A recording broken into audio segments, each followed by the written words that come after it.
Welcome back to my channel. Today we're going to make Bajra Upma. So I have here Bajra granules. Let's dry roast it.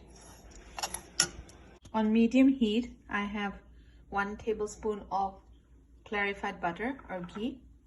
To that I'm going to add 1 teaspoon of mustard seed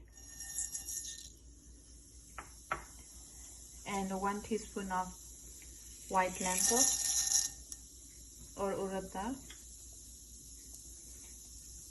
Then to this I'm going to add 1 cup of onion and 2 green chilies and few curry leaves. Add salt to taste.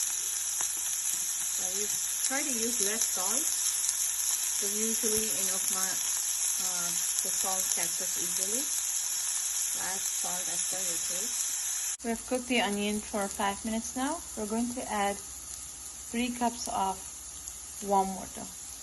Reduce the heat and slowly add in the bajra.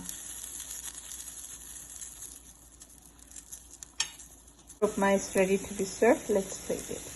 Hope you liked this recipe. Please like, comment and subscribe my channel. Thank you.